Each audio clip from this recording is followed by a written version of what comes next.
Amém. Vocês viram que cena bonita? Viram que bonito? Eu quero pregar sobre essa cena de novo. E no final desse culto eu vou pedir para colocar esse vídeo novamente, porque o título da mensagem desta manhã se chama A Larva, o Casulo e a Borboleta. Eu convido a que você abra a sua Bíblia no livro de Eclesiastes, capítulo de número 3, e eu gostaria de começar esta mensagem com a primeira parte do versículo 11. Eclesiastes 3:11, assim registra: tudo fez Deus formoso no seu devido tempo. Oremos.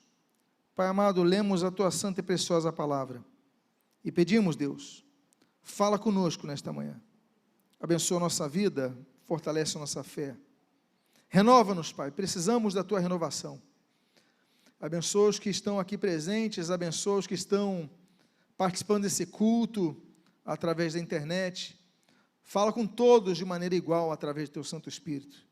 E o que nós pedimos, nós fazemos agradecidos em nome de Jesus. Amém e amém. Deus fez tudo formoso e tudo no seu devido tempo. Nem sempre reconhecemos a beleza das coisas, porque nem sempre compreendemos a beleza das coisas. Mas até mesmo na larva, que para muitos é um animal que traz certa ojeriza, repugnância, mas até na larva nós temos muitos ensinamentos a extrair. A larva é o nome que nós damos a determinados animais, normalmente os insetos, e que passam por uma fase chamada metamorfose. E nessa fase da metamorfose, a primeira fase é a que nós denominamos de larva. Então, esses animais, nesse período da larva, esses animais, eles não reproduzem.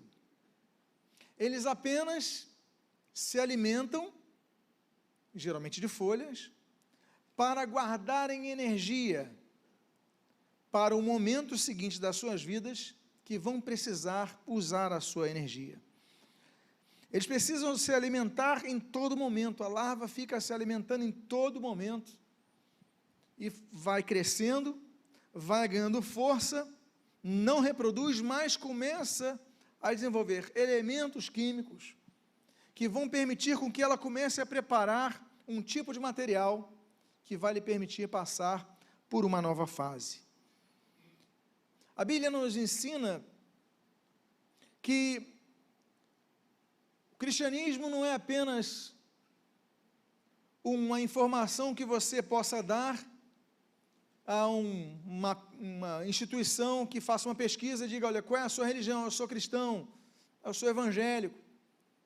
Cristianismo é muito mais do que isso. Cristianismo não é uma mera declaração, você não põe uma camisa, eu sou cristão, nem o andar com uma Bíblia na rua é suficiente, se você não lê-la, como diz Tiago, capítulo 1, devemos tornar-nos praticantes da palavra, não apenas ouvintes.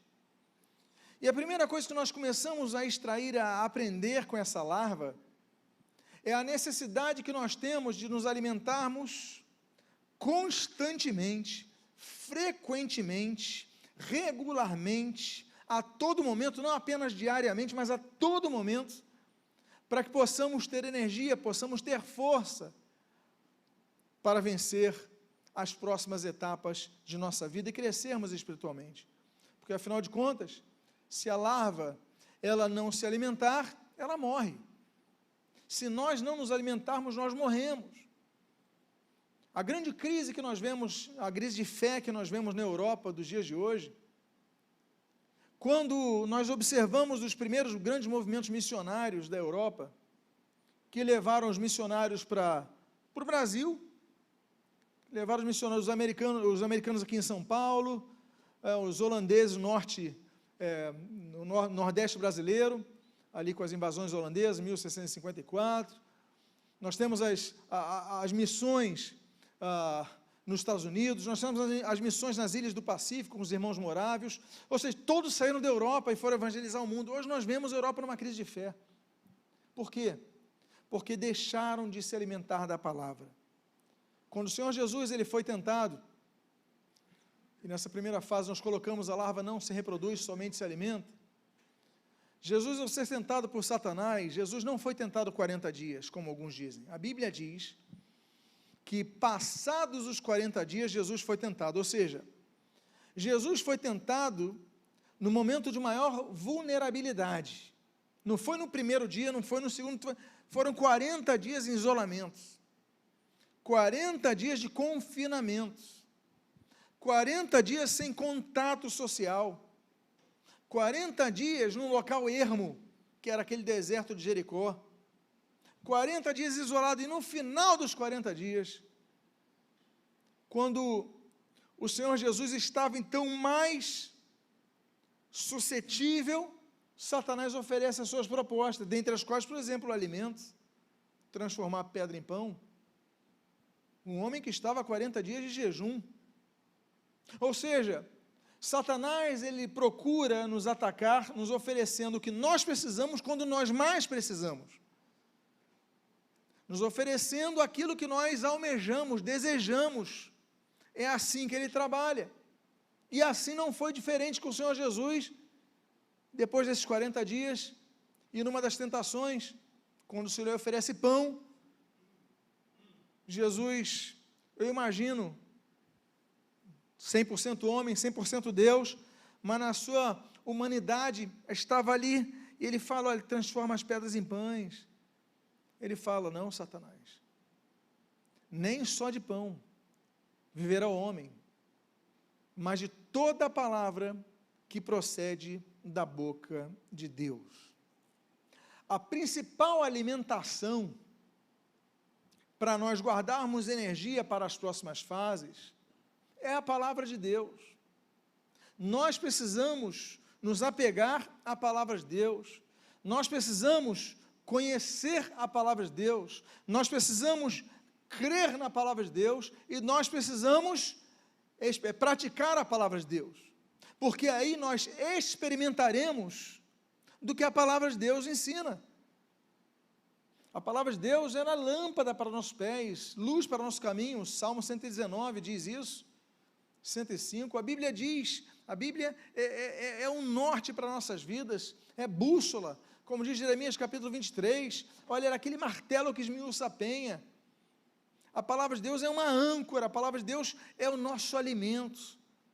Tanto é que nós falamos do templo há pouco tempo, do templo de Jerusalém, e aquele rei Davi, que projeta aquele templo, que organiza o templo, o rei Davi pode não ter inaugurado o templo, mas ele fez todo o projeto, e aquele homem que ansiava colocar a arca do Senhor no local mais adequado, ele diz, olha, eu medito na tua palavra dia e noite, olha, tua palavra é mais doce que o mel.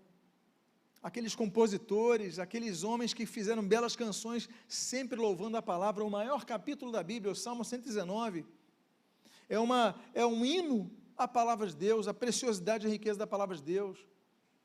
E nós, o que nós temos feito nesses períodos de confinamento? Somos colocados à prova todos os dias. Mas se nós fizéssemos uma pergunta, quantos se dedicaram a estudar mais a palavra de Deus nesse período? Mais do que ficaram vendo TV a cabo? Eu talvez me questione se foi a maioria.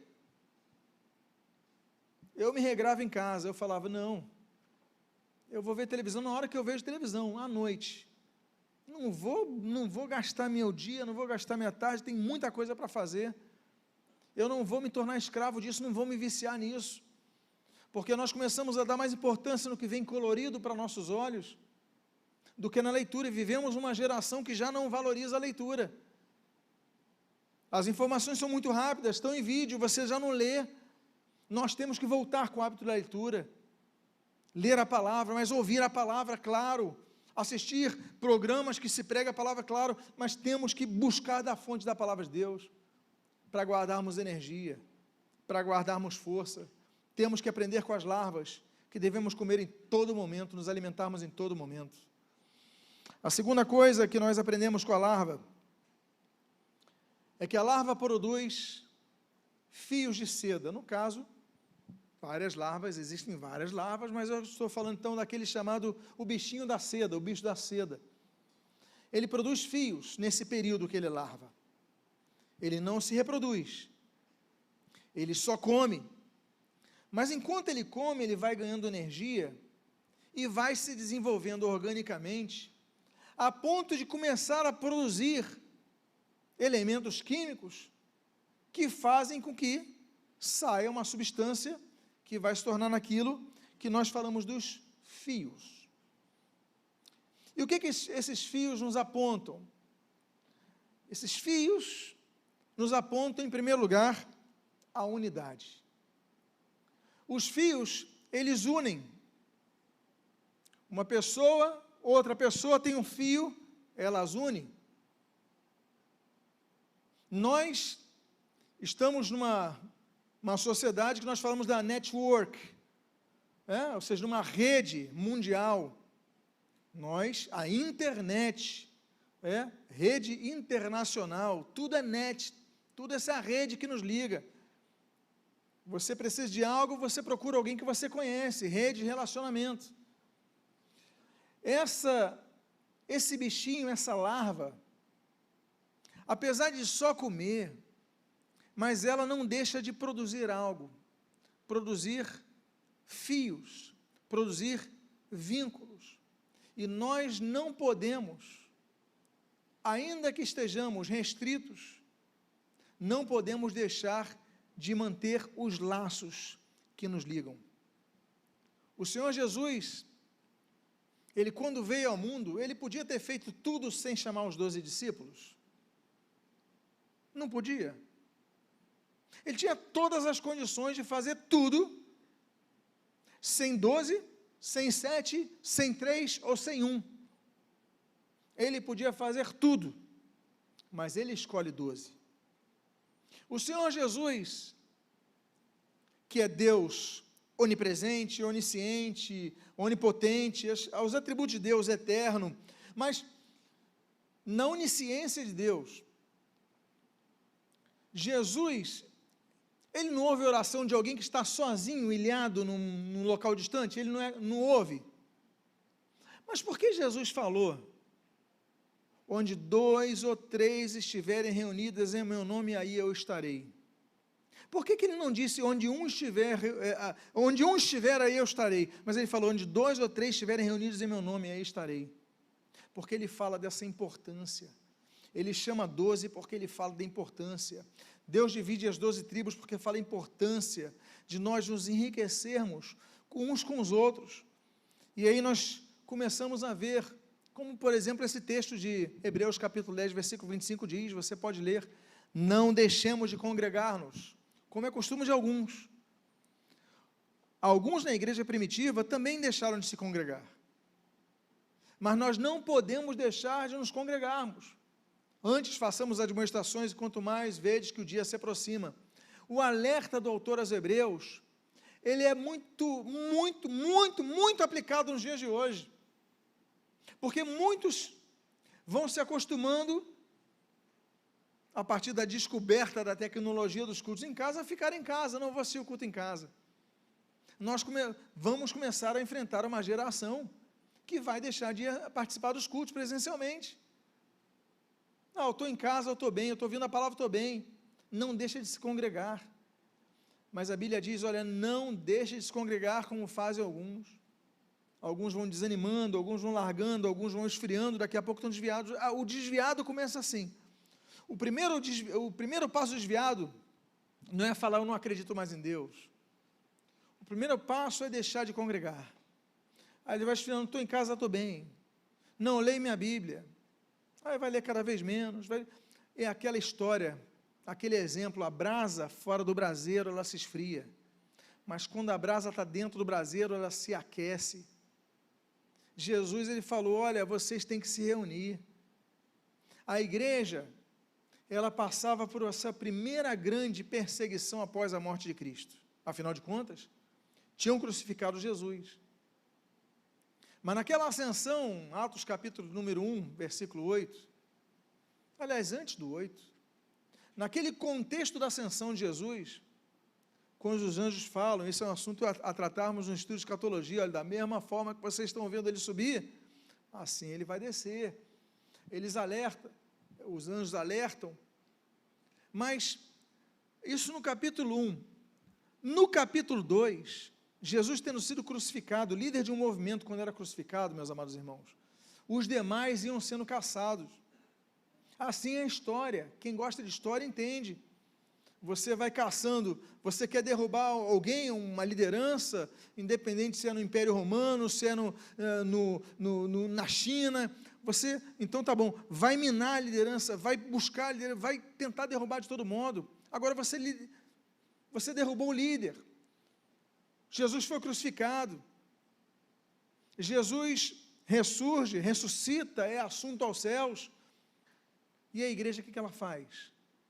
A Bíblia diz, no capítulo 2 de Atos, que estavam todos reunidos naquele cenáculo.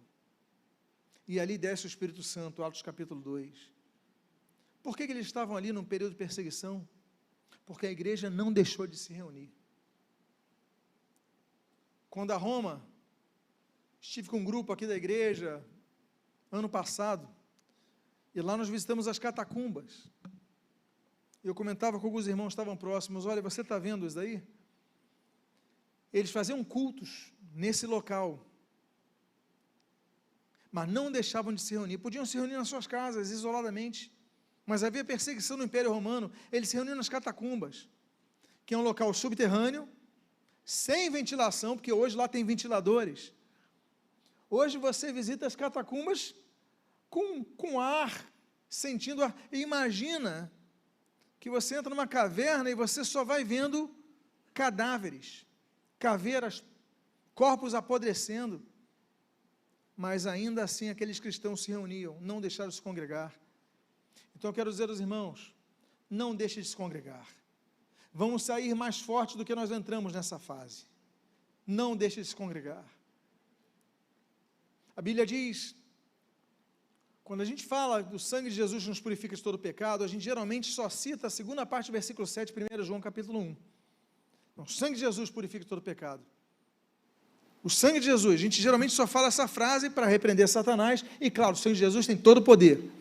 Mas o contexto do sangue de Jesus, é o sangue de Jesus que nos purifica de todo pecado. Agora, isso está dentro de outro contexto. Olha o contexto. O contexto é a congregação. O contexto do sangue de Jesus que nos tira purifica de todo pecado é o da congregação. Veja o que diz o texto. Se, porém, andarmos na luz, como Ele está na luz, mantemos comunhão uns com os outros, e o sangue de Jesus, seu Filho, nos purifica de todo o pecado. Esse "e" é consequente. Olha só, que texto forte sobre a necessidade de mantermos comunhão uns com os outros. Se é uma condicional, começa desde com "se", depois vem o "e", a consequência. Se andarmos na luz, como Ele está na luz, primeira coisa, temos que andar na luz. Somos a luz do mundo. Não é isso que o Senhor Jesus falou? Mateus capítulo 8. Somos a luz do mundo. Se, porém, andarmos na luz como Ele está na luz, mantemos comunhão com os outros. Então, eu ando na luz, então tem que ter comunhão com os irmãos. Não, eu ando à luz, não vou ficar na minha casa, vou ficar isolado, não vou congregar com ninguém, não vou me envolver com ninguém, não vou desenvolver meus dons na igreja. Aí você é um egoísta. Você não mantém comunhão. Manter comunhão, nos unirmos, juntarmos as nossas forças. Eu sei que ela tem coisas que ele não tem, que ela não tem e ele tem, e nós vamos unir. Eu tenho coisas que ela não tem e ele tem que eu não tenho, e nós vamos nos unindo e nos fortalecendo. Então, é importante nós vermos esta questão. Agora, esses fios que a larva produz, eles não apenas promovem a comunhão que nos abençoa, mas também que nos torna abençoadores. Nós, hoje, temos roupas de vários produtos, mas estamos falando de uma época, e a descoberta da seda, 3.500 anos atrás, pelos chineses, Isso daí supriu uma necessidade de produção de vestimenta. Um ser que nos ofereceu roupa, proteção, cuidado, que nunca nos viu. Ele produziu coisa para outros. Para mim, uma das frases mais significativas do diálogo entre Abraão e Deus é quando Deus fala para ele, claro, é um diálogos belíssimos, edificantes, mas quando Deus fala e traz uma afirmativa para Abraão, é algo a avaliarmos como ponto de inflexão em nossas vidas. Ele fala o seguinte: olha, Abraão, sê tu uma bênção. Sê tu uma bênção. Ele não disse, olha, sê tu um abençoado. Ele diz, sê tu uma bênção. Ou seja, Deus é quem nos abençoa, mas nos abençoa também através de pessoas. Sê tu uma bênção. Abraão, onde você for, você vai abençoar pessoas. Você vai produzir os fios, vai abençoar vidas, vai dar roupa a vidas que você não conhece, talvez nunca veja, mas vai se tornar uma bênção. E quando nós nos interligamos uns aos outros, nós abençoamos os outros. Olha o que diz 1 Coríntios 12, do versículo 14 ao 18 e o versículo 25. Eu vou ler aqui. Porque também o corpo não é um só membro, mas muitos. Se disser o pé, porque não sou mão, não sou do corpo, nem por isso deixa de ser do corpo. Se o ouvido disser, porque não sou olho, não sou do corpo, nem por isso deixa de o ser. Se todo o corpo fosse olho, onde estaria o ouvido? Se todo fosse ouvido, onde estaria o olfato? Mas Deus dispôs os membros, colocando cada um deles no corpo como lhe aprouve. Versículo 25. Para que não haja divisão no corpo, pelo contrário, cooperem os membros com igual cuidado em favor uns dos outros. Todos nós temos algo que complementa alguém. Existe uma ideia que o pastor é quase um ser divino. Muitos os tratam assim. E muitos gostam de saber disso. E o pior é isso. É a chamada síndrome de Lúcifer. Não, eu vou colocar meu trono acima das estrelas do céu. Isaías 14, Ezequiel 28, aquele sentido de não. O pastor, ele tem dons? Tem. Como ela tem dons que o pastor não tem, e ele tem dons que o pastor não tem. Nós somos pessoas que dependemos umas das outras. Por isso que há uma terminologia muito interessante que Rick Warren fala sobre dependência, independência e interdependência. É muito interessante quando ele aborda uma vida com propósitos, porque muitos cristãos, eles querem ser independentes. Estão errados. Somos irmãos uns dos outros. Temos responsabilidade. Não podemos ser independentes uns dos outros. Até para viver, precisamos da dependência de Deus. Então, a independência dá certa. A dependência, ela pode se tornar perigosa. Porque muitas vezes, pessoas até se desviam, porque ficaram tão dependentes de um líder, de uma pessoa, que quando há alguma coisa errada, ela tem uma decepção e abandona o evangelho. Porque fiou a sua fé não em Cristo, mas numa pessoa. É o caso de muitos matrimônios que se desfazem no divórcio. Um dos cônjuges se firmou tanto no outro que quando o outro sai, acaba a estrutura da vida e não sabe mais como viver. Perde o chão. A dependência, ela deve ser plena de Deus. Claro, sem Deus nada somos. Sem o Senhor Jesus nada podemos fazer, mas qual é o caminho certo na igreja? É a interdependência. Nós somos todos dependentes de Deus e interdependentes entre nós. Eu preciso dele, ele precisa de mim, ela precisa de mim, eu preciso dela, e nós vamos nos somando. Eu não estou tocando teclado, eu não tenho essa habilidade que ele tem, e ela tem habilidades que ele não tem, e ela tem que ele não tem, e aí diz a Bíblia, Deus distribuiu. A cada um foi olho, outro foi ouvido, outro foi pé. Mas todos fazem parte do mesmo corpo.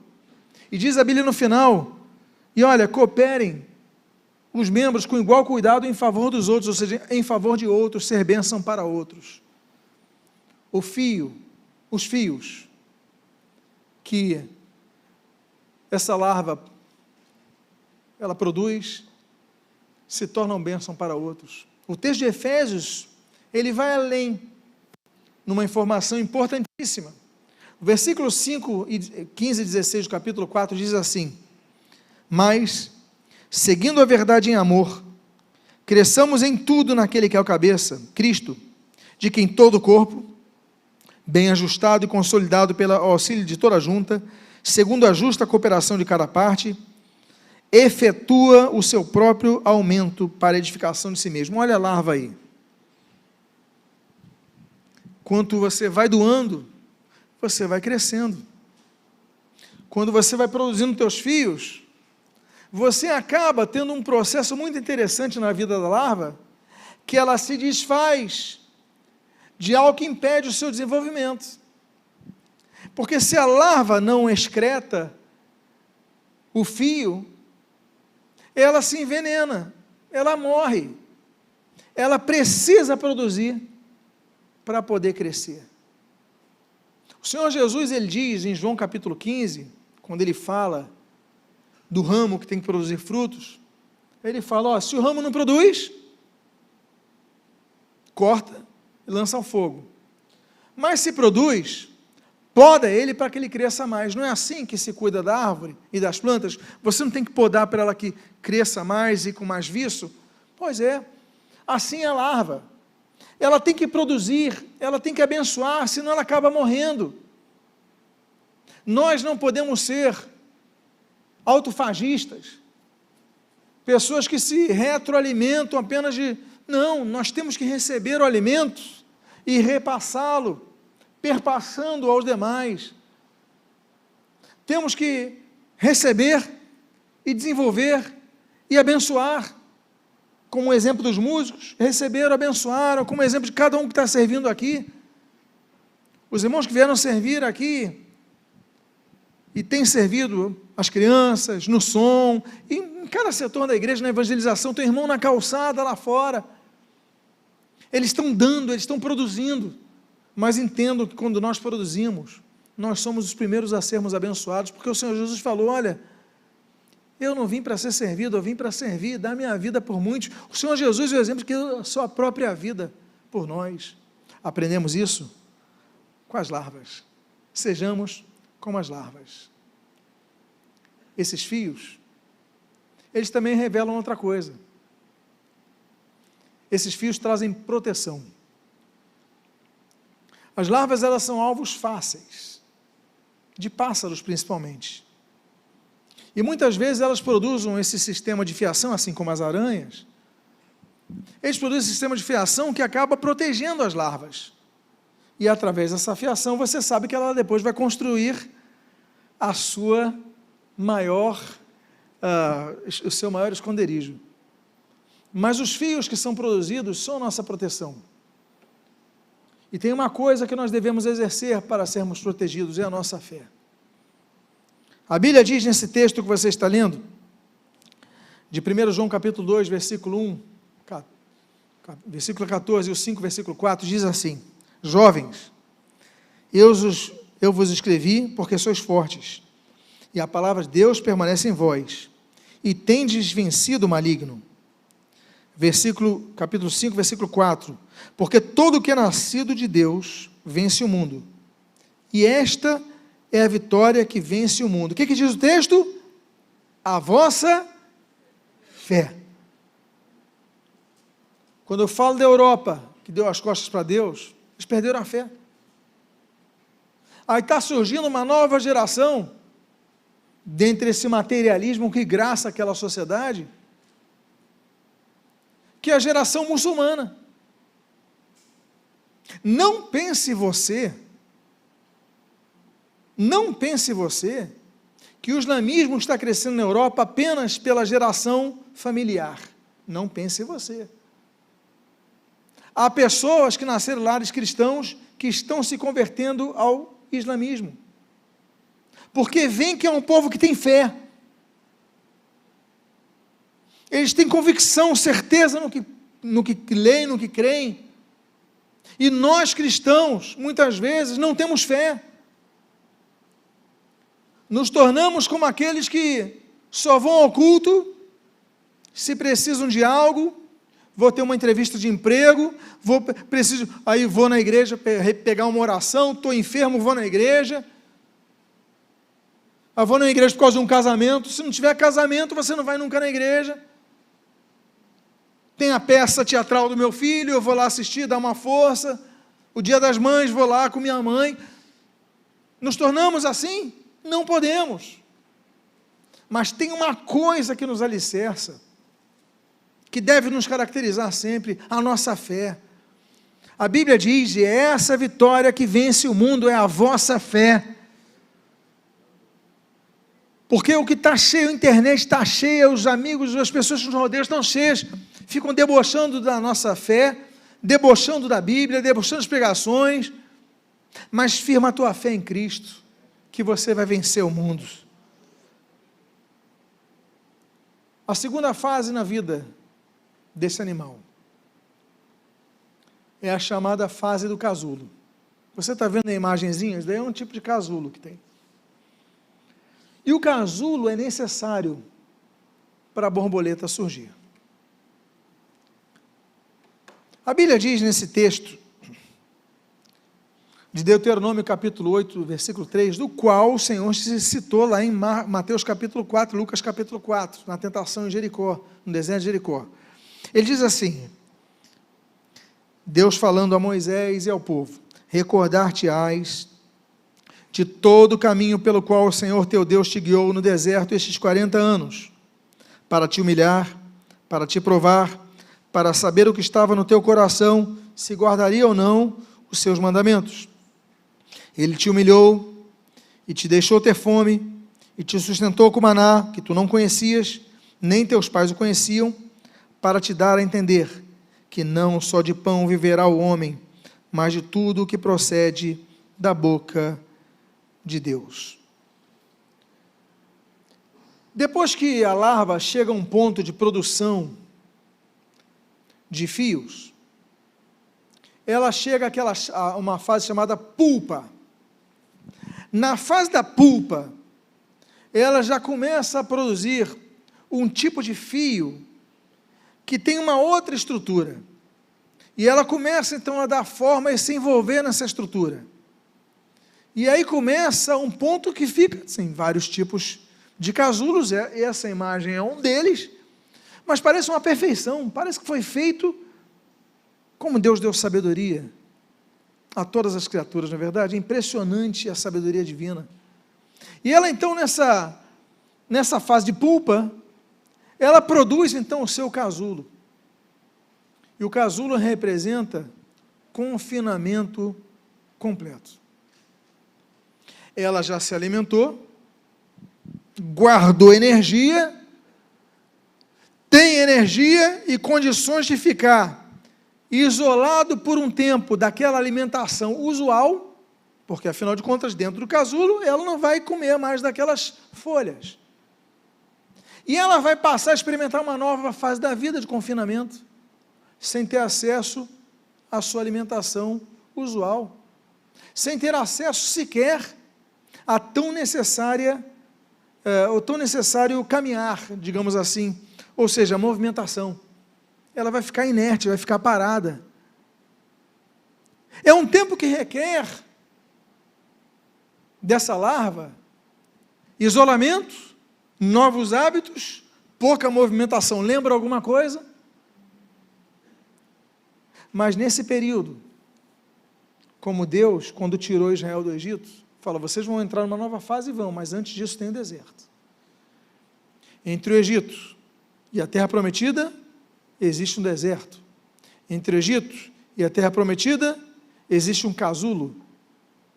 E ali vocês vão mostrar e administrar a energia recebida.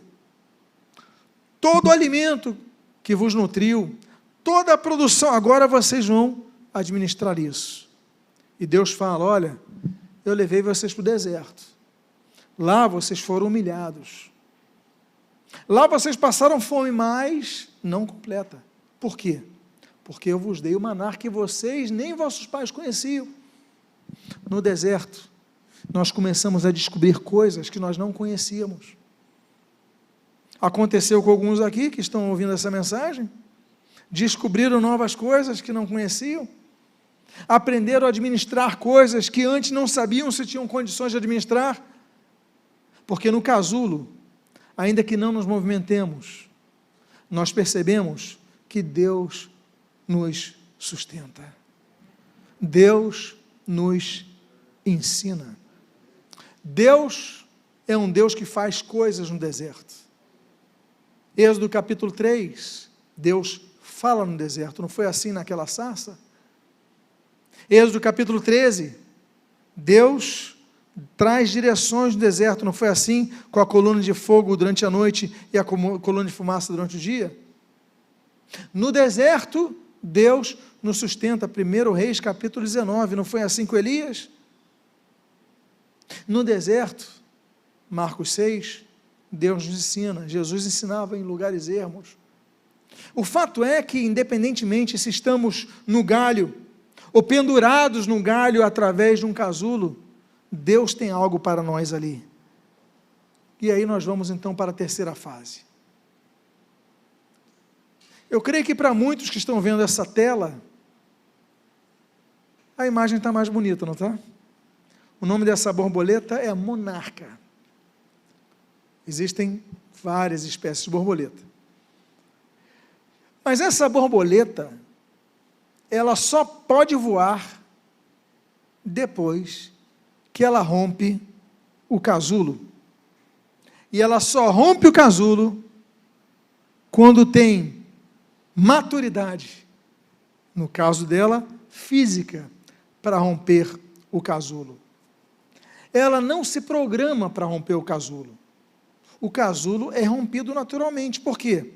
As asas vão crescendo, e à medida que ela vai crescendo, ela vai ampliando o seu corpo, a tal modo que o casulo quebra. Ela não fala, não, então amanhã eu vou crescer minhas asas. Não, é um processo. Há um processo de crescimento. E quando nós vamos crescendo, casulos são rompidos. Nós devemos aprender, meus amados irmãos, que há momentos na vida que nós passamos e nós nos confinamos e nós nos limitamos, mas quando as nossas asas estão crescendo, nós preferimos quebrar as asas para não sair do casulo, porque não queremos sair da zona de conforto. Ainda que nós estejamos pressionados para sair, mas o conforto é tão bom. Eu vou continuar assistindo os cultos no meu sofá, eu vou continuar morando na casa dos meus pais, recebendo a mesada, está bom para mim. Eu vou continuar. Você entra numa zona de conforto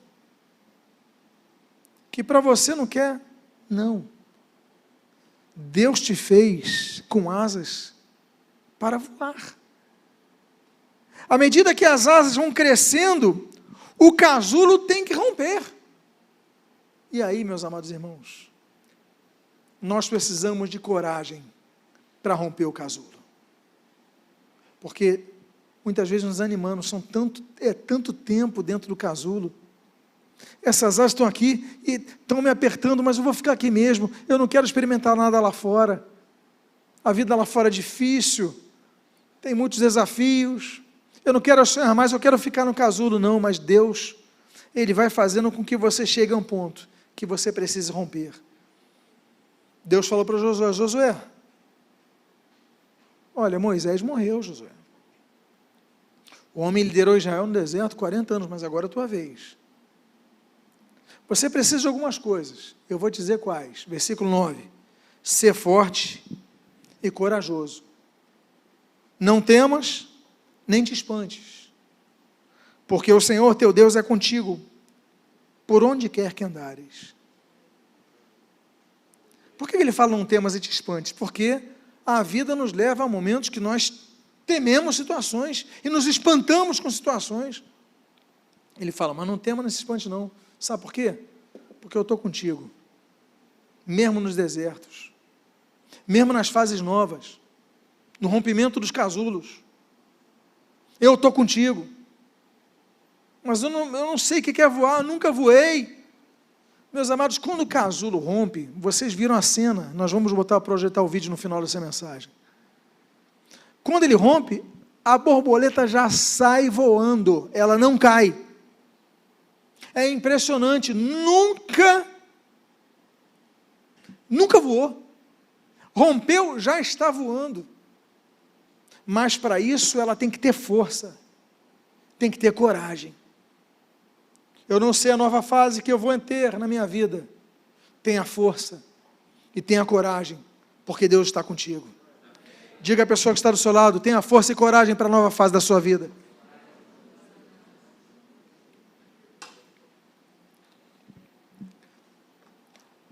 Temos que nos esforçar. Porque se não nos esforçarmos, aquela boa semente que você recebeu na tua vida, ela acaba caindo na beira do caminho, ela acaba caindo no meio dos espinhos, ou acaba caindo entre as pedras. E se cai na pedra, ela não desenvolve raiz. Ela precisa de força. Esse texto de Lucas 8, eu vou ler para vocês, os irmãos já conhecem, Lucas 8, de 5 a 8, de 11 a 15, diz assim, eis que o semeador saiu a semear, e, ao semear, uma parte caiu à beira do caminho, foi pisada e as aves do céu a comeram, outra caiu sobre a pedra, e tendo crescido, secou por falta de umidade, outra caiu no meio dos espinhos, e estes, ao crescerem com ela, a sufocaram, outra, afinal, caiu em boa terra, cresceu e produziu 100 por 1. Aí no versículo 11 diz assim, este é o sentido da parábola, a semente é a palavra de Deus, a que caiu à beira do caminho, são os que a ouviram, vem a seguir o diabo e arrebata-lhes do coração a palavra, para não suceder que crendo sejam salvos. Agora olha só o que diz essa explicação sobre a semente que cai sobre a pedra, a que caiu sobre a pedra, são os que ouvindo a palavra, a receberam com alegria. Estes não têm raiz, creem apenas por um tempo, e na hora da provação, se desviam. A alegria da salvação é uma característica genuína, perdão dos pecados, paz de espírito, mas ela não tem significância definitiva. Se aquela semente continuar em cima da pedra, ela não vai gerar raízes, e diz a Bíblia, e na hora da provação, se desviam. Passamos por um período de provação, temos passado, e a questão é, quantos se desviaram nesse período? Quantos se ausentaram de Deus nesse período, quando podiam aproveitar mais esse tempo para buscarem a Deus? Por quê? Porque essa semente, ela caiu na pedra e você não se esforçou para buscar terra fértil, terra boa. E aí o Senhor Jesus diz, olha, e na hora da provação se desviam. Nós devemos ter força para romper o casulo, a tal ponto que quando o casulo se romper, a gente não caia e morra, mas já voe. Saindo do casulo é para voar. Novos projetos, não desanima, não se entrega. Saia do casulo, é uma nova fase, um recomeço na sua vida. E aí? Somente quando a borboleta, ela sai do casulo, ela se reproduz.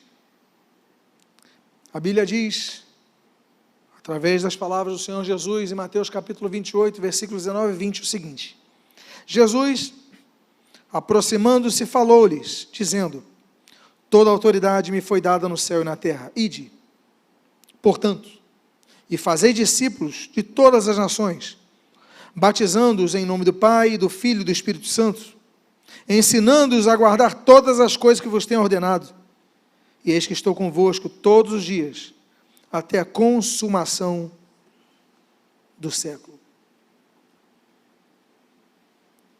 A borboleta é pequena, é frágil, mas ela reproduz.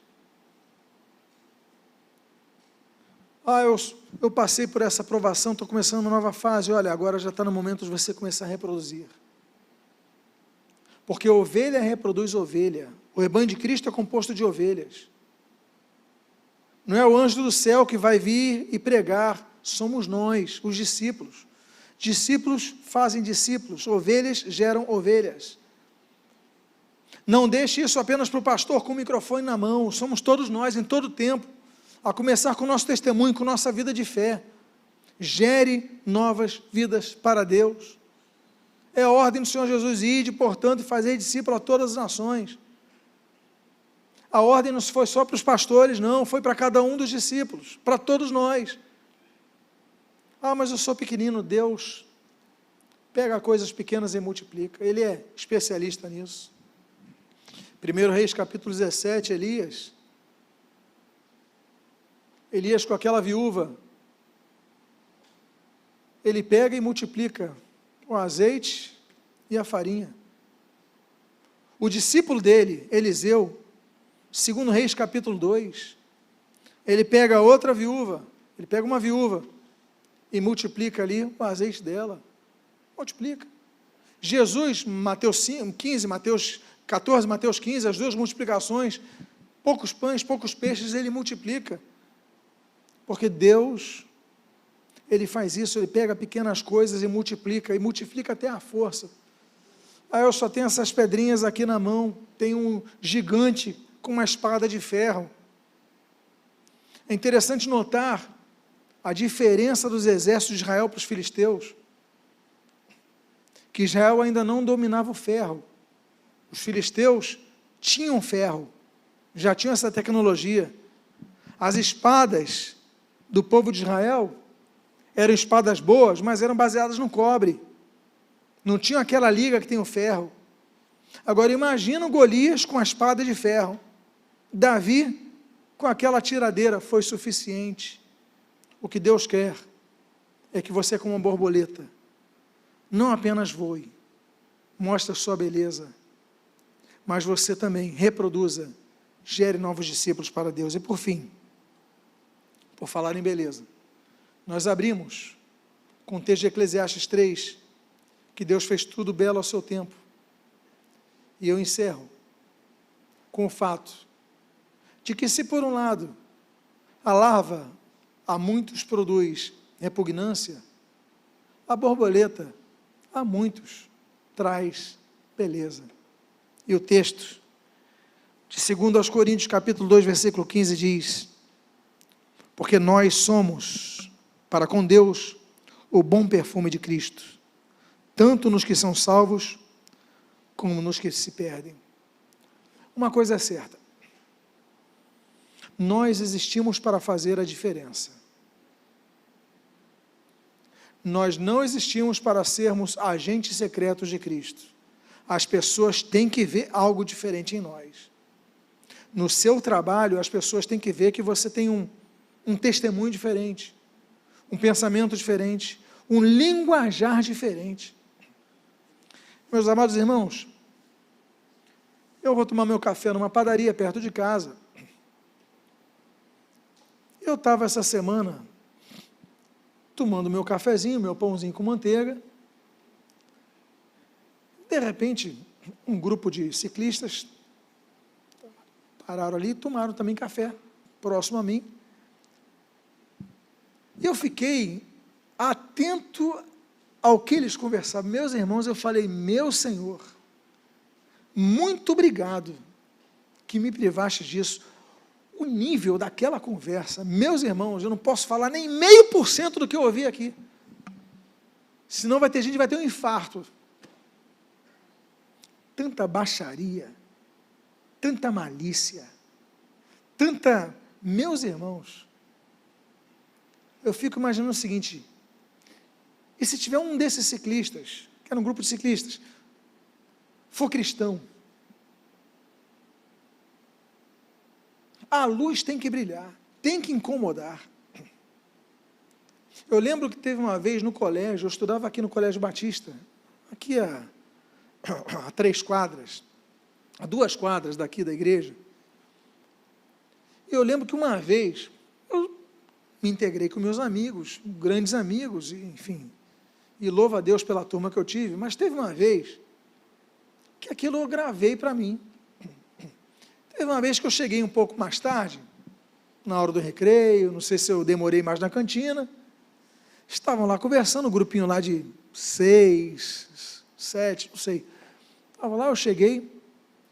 Quando eu chego, eles falam, pessoal, muda o assunto que o Lutero chegou. Todo mundo se cala, fica um clima horrível. Falei, meu Deus. Aí depois eu vim perguntar para estavam falando de mim? Falei, não, é porque você estava ali, a gente ficou com vergonha de continuar falando. Eu falei, meu Senhor, nós devemos causar mudança, porque nós somos o perfume de Cristo, as pessoas têm que sentir algo diferente em nós. Eu não pedi para mudar o assunto, eu não ia ser mal educado, nem exibido, nem santarrão, nada disso, eu ia ficar na minha, se entrasse no assunto, eu não ia, é como Doug Harold Mills, aquele pregador de Gana, um dos maiores escritores sobre liderança cristã, ele fala sobre o chamado vento norte, ali da capital de Gana. Ele fala o seguinte, não, dê o vento norte para essa pessoa. Ou seja, começa a contar algumas coisas, não dá só uma risadinha não, fica na sua, fica frio, né? O vento norte é o vento frio, mas não fica, ou seja, demonstra a diferença, e por isso eu encerro, nessa fase da borboleta, com o texto de Mateus capítulo 5, eu tinha falado do 8, é o 5,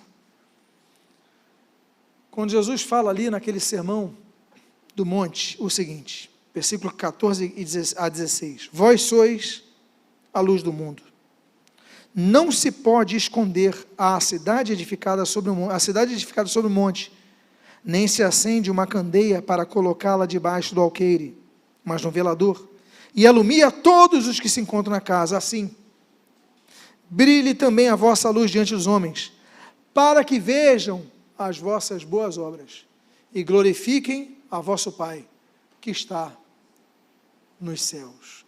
A luz tem que brilhar, você nem precisa falar, basta agir, que a luz brilha, não precisa nem ser uma pessoa espalhafatosa, você pode não ter a Bíblia no teu braço, mas a tua postura vai demonstrar que ali tem um ser novo, um ser que foi moldado, um ser que também entrou no casulo, um ser que ali se desenvolveu, mas ali nasceu para embelezar o mundo.